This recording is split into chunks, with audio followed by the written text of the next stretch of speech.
Kamu menghadap mana saja, di arah manapun, di sana ada ridhonya. Itu kalau hanya pakai terjemah, tentu menjadikan kita sholat bisa menghadap ke timur, ke barat, ke utara, dan ke apa? Selatan. Saya cerita sedikit tentang asbabun nuzul. Memang tema sekarang tentang asbabun nuzul. Dulu Rasulullah SAW ketika di Mekah itu sholat menghadap Ka'bah. Tapi setelah pindah di Madinah, di mana Madinah itu ada komunitas Yahudi dan Nasrani, Rasulullah itu menghadap ke Baitul Maqdis. Kira-kira 16 bulan, 16 sampai 17 bulan. Semua riwayat itu kisarannya hanya 16 sampai berapa? 17 bulan. Sehingga orang Yahudi itu bilang begini, Muhammad ini baiklah, meskipun dia membawa agama baru, tapi kiblatnya masih ikut kita, masih baik. Setelah 16 bulan, Nabi diperintahkan Allah untuk menghadap ke Ka'bah. Fawal liwajhaka syatrul masjidil haram. Maka orang Yahudi itu berontak. Berontaknya adalah kiblat mereka ditinggalkan. Cara berpikir orang Yahudi itu kiblat mereka ditinggal. Sehingga mereka bilang mawallahum an qiblatihim allati kanu 'alaiha. Apa yang menjadikan umat Islam berpaling dari kiblat itu. Kemudian mereka provokatif betul. Ini perlu diperjelas. Provokatif. Bilang begini, "Inna Muhammadan tahayyara fi din." Muhammad ini bingung dalam beragama. Sehingga habis ngomong A ngomong B, habis kiblat Ka'bah, kiblat Baitul. Sehingga dalam banyak tarikh disebutkan peristiwa kiblat itu terbanyak melahirkan orang murtad, orang yang keluar dari Islam gara-gara provokasi orang Yahudi. Muhammad tahayyara fi din. Muhammad bingung dalam menentukan pilihan apa? Beragama. Kemudian walhasil singkat cerita akhirnya Nabi itu madhep Ka'bah. Apa yang terjadi mukjizat itu adalah bahwa agama ini agama yang mewakili semua agama sebelumnya yang masih orisinil. Yaitu Nabi akhirnya berargumentasi Ka'bah adalah kiblat yang asli, yang lebih tua. Terus mereka tanya, buktinya apa? Dijawab oleh Quran, fihi ayatum bayyinatum maqamu apa? Ibrahim. Ka'bah bukti tertua adalah di situ ada makam Ibrahim. Makam itu jejak kaki. Ya kalau bahasa Indonesia makam itu kuburan, kalau dalam bahasa Arab maqam itu jejak apa? Jejak. Sehingga diketahui oleh sejarah dibuktikan di situ ada jejak kaki siapa? Nabi Ibrahim. Sementara nisbatnya Baitul Maqdis itu adalah kepada Nabi Musa dan Nabi Harun. Yang ini adalah turunan dari Nabi siapa? Ibrahim. Hikmahnya apa? Begini, sebagai bukti bahwa Baitul Maqdis pernah menjadi poros Islam atau poros Tauhid, maka Nabi Muhammad pernah disuruh menghadap ke Baitul Maqdis. Buat inget-ingetan kalau ini pernah menjadi poros apa? Tahu? Tapi tetap tua-tuaan masih tua apa? Ka'bah. Kenapa tua Ka'bah tadi?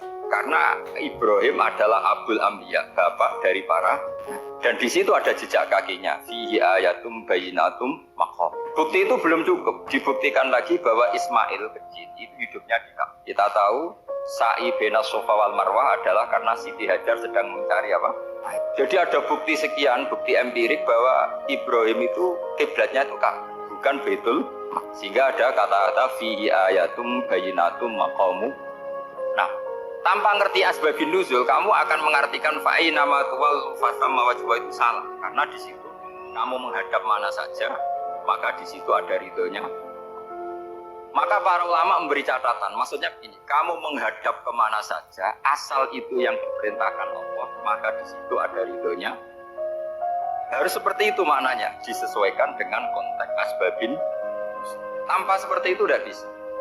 Dan masih banyak lagi kepentingan tentang asbabun.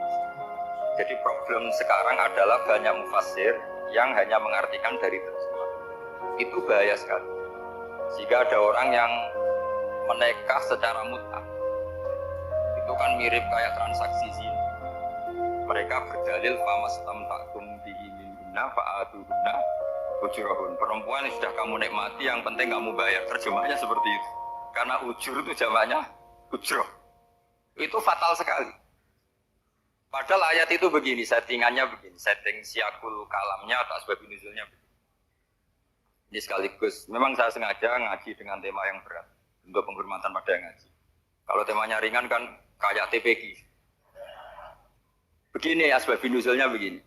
Wal muhsanatu minan nisa yang awal juz 5 itu, ya kita santai aja. Yang awal juz 5 itu sebetulnya maktuf, diatafkan pada ayat hurrimat alaikum ummahatukum wa banatukum wa akhwatukum wa ammatukum wa kholatukum wa banatul akhi wa banatul ukhti. Jadi perempuan yang haram dinikah itu ada 7. Yang faktor nasab, yaitu siapa? Ibu, putri, saudara putri, bulik dari bapak, amah itu bulik dari bapak, kholah itu bulik dari ibu, keponakan dari saudara lelaki, keponakan dari saudara perempuan. Ini disebut haram karena nasab gen. Kalau orang Jawa bilang hanya 4 karena ngitungnya bule baik dari bapak maupun ibu. Kalau orang Jawa bilang kan bule terus keponakan dihitung 1. Padahal ada keponakan dari saudara lagi, ada keponakan dari saudara apa? Perempuan, wabanatul akhi, wabanatul ukhti. Terus kedua, haram karena rodok. Kita tahu dalam hukum Islam rodok adalah sama dengan nasab. Jadi ibu yang pernah menyusui kamu berarti jadi ibu kamu. Dan saudara sepenyusuan berarti menjadi saudara kamu. Ini disebut wa ummahatukum allati arda'nakum wa akhwatukum minar rodok. Terus ketiga, haram karena musoharoh, karena besanan. Jadi pagi ini misalnya saya nikah dengan Sri, bilang qabil tu nikaha wa taswijaha bil mar'il madkur. Setelah nikah dengan Sri ini otomatis ibunya dia menjadi mertua. Otomatis haram saya apa? Nikah. Ini namanya haram karena musoharoh. Atau kamu punya anak Zaid. Zaid pagi ini akad dengan Sri. Berarti Sri adalah menantu Anda. Otomatis haram bagi Anda. Itu namanya haram karena musoharoh, karena bisanan. Itu yang disebut waroba haram-haram itu kan saat terus itu wa ummahatu nisaikum. Ibu dari istri-istri kamu. Memang ini agak jelimet, tapi memang syaratnya mufassir harus biasa jelimet. Jangan hanya nyari partai ayat-ayat untuk kepentingan partai. Wah, itu ngeri. Kacau Quran dipakai kampanye. Terus itu berarti sudah 3 kan? Haram karena nasab, karena rodok, haram karena musoh. Terus yang keempat ini, haram yang bukan karena sebab pada seorang perempuan, tapi karena istri orang. Disebut wal muhsanatu minan nisa. Haram menikahi perempuan yang masih milik orang lain. Nah, orang lain yang menikahi ini, istilahnya Allah adalah lelaki yang menikahi perempuan ini adalah lelaki sing muhsinina ghairu musafihin, secara nikah yang sah. Nah, nikah yang sah itu begini dalam hukum fikih Islam. Saya nikah dengan Sri, kalau hanya akad, itu saya wajib bayar mahar hanya separuh. Jadi kalau saya janji bayar 1 miliar, berarti wajib bayar berapa? 500 juta. Kalau janjinya 100 juta, hanya bayar 50 juta. Itu yang wajib bil akdi. Nanti wajib sepenuhnya nunggu bil jima. Kalau sudah hubungan intim, baru wajib 100%. Jadi kalau ada di Jawa, nikah dengan seperangkat alat sholat, itu yang atasannya tok. Itu wajib karena akad. Nanti bawahnya nunggu setelah hubungan apa? Intim. Nah, ini hukum Quran, bukan hukum saya.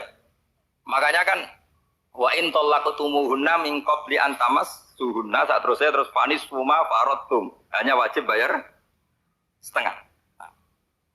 Nah, perempuan yang sudah diajak hubungan intim itu kata Allah fa'atuhunna ujurahun, maka wajib kamu bayar Jadi ayat itu tentang perempuan yang sudah dinikah, kita harus bayar berapa?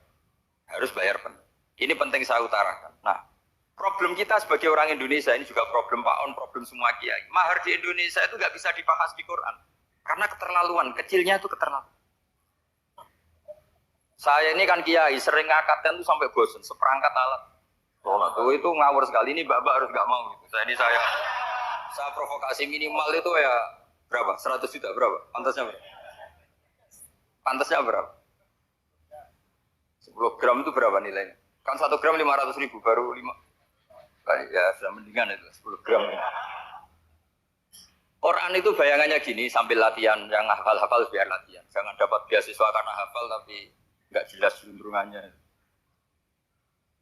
Quran itu bayangannya gini, ini nggak mungkin Quran ini bisa dibaca di Jawa. Wa in aradtum istibdala zawji makana zawji wa ataitum ihdahunna qintaran fala ta'khudhu minhu syai'a.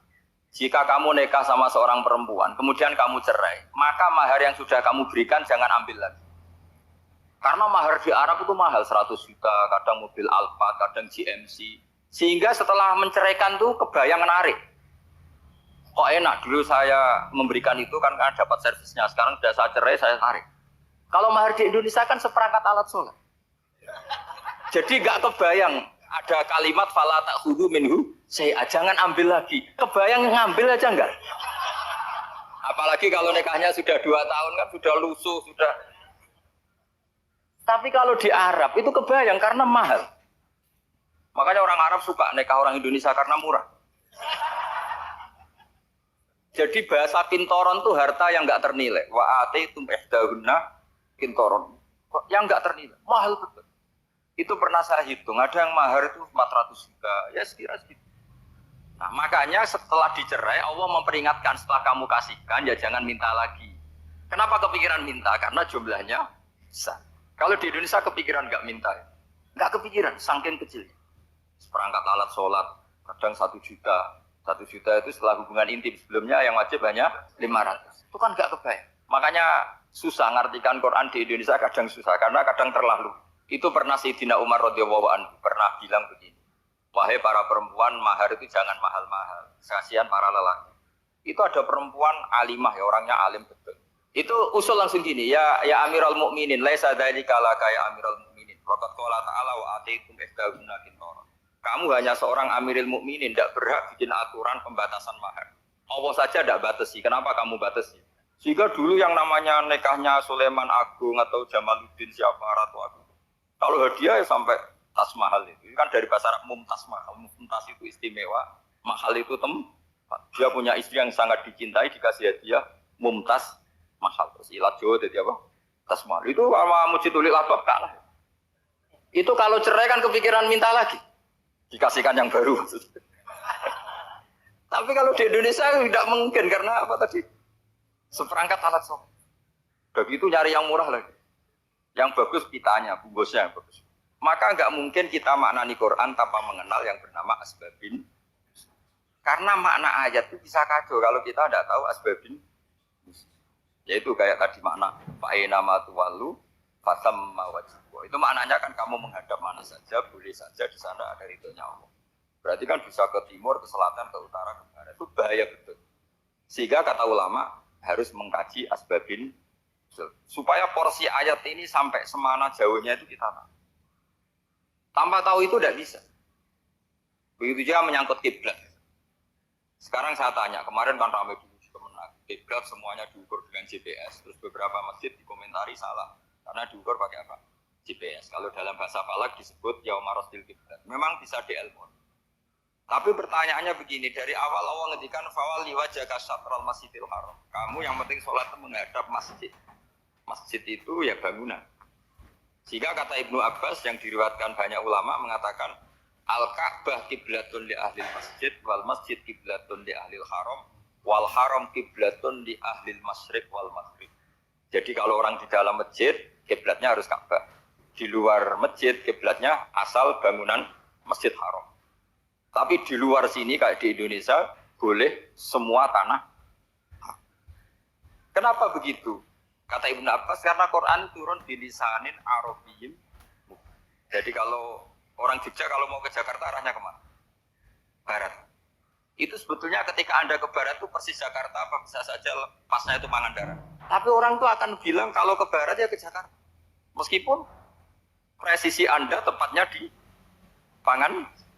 Nah kiblat seperti itu, asal orang menghadap ke barat itu orang sudah bilang ke nggak usah sedetail misalnya harus pas kan. Saya pernah debat sama tim ahli Kemenang. Nggak bisa Gus, sekarang ada JBL harus tepat Ka'bah. Terus saya bilang gini, kalau teori Anda benar, berarti semua masjid luasnya maksimal 16 meter. Ka'bah itu luasnya hanya 16 meter. Berarti Masjid Ulil Albab yang pojok sana sama pojok sana, kira-kira itu ya sudah ada kena Ka'bah. Kalau harus tepat, Ka'bah itu kan diameternya hanya 16 sampai 18 kalau nggak salah. Berarti semua masjid kalau ingin tepat Ka'bah harus pas 16. Kalau terlalu luas pilihannya harus cekung. Jadi aneh. Makanya saya itu sering Pak, dulu saya ini biasa debat fikih. Kalau di tradisi pesantren namanya Basul Masa. Saya punya teman yang paling kurang ajar, yang paling saya kenang dalam panjang sejarah. Dulu itu kalau debat fikih itu ya seru. Kalau aturan fikih kan gini, soft paling baik itu kan soft pertama. Baru kedua, baru tiga. Yang paling keren kan soft awal, soft. Terus teman saya bilang gini Pak, ya kalau gitu gini aja Gus, desain masjid itu memanjang utara selatan. Biar semuanya soft awal. Gara-gara didesain begini kan ada soft 2, soft 3. Apa susahnya? Kita bikin mulai awal supaya masjid itu memanjang utara Pak. Selatan supaya semuanya soft. Ya kalau ada hukum ya diimplementasikan dalam desain bangunan katanya. Itu kan kacau. Terus akhirnya saya jawab, lalu setelah begitu yang paling afdal siapa? Yang dekat imam. Ya, ya sudah, bikin cekung saja kalau gitu. Artinya gini ya, beragama itu yang sehat. Jadi beragama itu berdasar riwayat. Berdasar riwayat, pernah ada ulama yang ngitung. Madinah menghadap Ka'bah itu ya tidak pas. Pernah dihitung pakai GPS. Kiblat Madinah ke Ka'bah itu ya tidak seperti yang pernah dianjurkan kemenang. Karena apa? Agama ini ngikuti bilisanin arabiyyin. Seperti jenengan gini. Semua ini istilahnya apa? Menghadap Gus Bah. Padahal ada yang agak sana, agak sana. Semuanya ngaji sama siapa Gus? Ya sudah. Istilahnya bertatap muka. Memangnya kita benturan. Ini bahasa. Jadi seperti ini semua namanya apa? Beradab. Padahal ada yang agak samping, agak samping. Ka'bah juga gitu. Sebenarnya tidak se-ekstrim yang dibayangkan orang-orang. Cuma kalau bisa tepat, ya kita harus tepat. Tapi tetap saja tidak perlu 16 apa? Fa'aina ma tuwallu fatamma wajhuhu itu artinya menghadap. Menghadap itu menghadap arah. Makanya Allah tidak ada fawal liwajhaka nahwal Ka'bah, tapi fawal liwajhaka syatrul Masjidil Haram. Jadi ini penting saya utarakan supaya kita familiar dengan istilah-istilah Quran. Istilah Quran itu gampang. Nah, kalau kita kaji itu problem kita tidak pernah mengkaji. Jadi semuanya asing. Kalau kita mengkaji itu gampang sekali. Saya punya sekian cerita betapa pentingnya mengkaji Quran. Harun ar-Rasyid itu dinasti Bani Abbasiyah. Itu pinter sekali. Ada seorang ustadz yang agak ekstrim. Itu datang ke Harun ar-Rasyid. Ya Amirul Mukminin, inni nasihun laka famusaddidun alaika. Fala tajidanna alayya fi nafsika syai'an. Saya mau nasihati kamu, tapi saya mohon jangan masukkan hati. Karena nasihat ini penting. Tapi saya akan keras, vulgar. Akan keras, kritik saya akan keras. Karena Anda sebagai Amirul Mukminin tidak penting. Apa kata Amirul Mukminin Harun ar-Rasyid? Uskut ya Ustadz. Sebagai riwayat uskut ya jahil. Kamu itu Ustadz bodoh, tidak usah banyak omong. Terus ditanya, kenapa saya bodoh? Terus dibacakan ayat faqula lahu qawlan layyinan la'allahu yatadzakkaru aw yakhsha. Inna wa ta'ala qad arsala man huwa khairun minka ila man huwa syarrun minni. Wa ma'a dzalika qala ta'ala faqula lahu qawlan layyinan. Allah pernah menugaskan seorang yang lebih baik ketimbang kamu, yaitu Musa dan Harun. Musa dan Harun adalah seorang nabi. Kepada orang yang lebih buruk ketimbang saya, yaitu Fir'aun. Itu saja etikanya faqula lahu qaulal layyinan. Kamu kalau ngomong yang halus, yang baik, yang berperadaban, kok kamu sama saya mau kasar? Akhirnya ustadznya ternyata pinter kamu, yes pinter aku. Jadi semudah itu. Allah itu menugaskan orang yang lebih baik ketimbang kamu, yaitu Nabi Musa. Kepada orang yang lebih buruk ketimbang saya, yaitu Fir'aun. Itu saja ada etikanya. Kok kamu sama saya mau tambah etika? Mau main kasar hanya karena kamu merasa nasihat Anda benar? Jadi gampang sekali memahami Quran. Tapi lagi-lagi memang bagi ahlinya. Tapi ini saya bantu supaya sampean jadi ahli apa? Quran. Meskipun ngajinya sebulan sekali. Sudah sebulan sekali tidak punya kitabnya. Sudah. Jadi ulama dulu kalau belajar Quran itu gampang. Saya berkali-kali cerita. Yang kitab saya baca di rektorat namanya Sajarul Ma'arif. Itu kalau cerita bikin judul itu enak sekali. Babun nafil ibad di kulil bilad. Bab seseorang di mana saja hidupnya harus bermanfaat. Terus dalilnya itu hanya mengutip makalahnya Nabi Isa, wa ja'alani mubarakan ainama. Ciri utama seorang nabi apa? Saya di mana-mana adanya berkahi orang lain. Jadi berkah bagi orang lain. Maksudnya tidak jadi problem bagi orang lain. Artinya kamu hidup entah di Jogja seperti Pak Ono orang Jember, saya orang Rembang. Hidup di Jogja manfaat, di Jember ya manfaat, di mana-mana. Tak pernah di Korea seminggu ya manfaat. Saudara kita TKI yang di Korea manfaat di sana bikin masjid. Karena ngendikane Allah menceritakan Nabi Isa siapa? Wa ja'alani mubarakan ainama kun. Saya adalah orang yang di mana-mana berkah. Artinya manusia eksistensinya harus seperti itu, hidup di mana saja. Gampang sekali mah. Pernah Imam Syafi'i ditanya, kalau kamu nggak kehilangan air atau nggak ada air di satu daerah, cari-cari sampai nggak ketemu. Setelah nggak ketemu air, baru kamu boleh tayam. Imam Syafi'i ditanya, apa dalilnya harus mencari dulu? Kalau nggak ada air ya langsung tayamum saja. Kenapa harus nyari-nyari dulu? Jawabnya Imam Syafi'i itu gampang sekali. Qala ta'ala falam tajidu ma'an. Kemudian kamu tidak menemukan, di mana-mana tidak menemukan setelah mencari. Kalau belum mencari namanya tidak tahu. Kan ayatnya kan falam tajidu ma'an. Kemudian kamu tidak menemukan air. Tidak menemukan tuh nyari dulu apa langsung ambil sikap?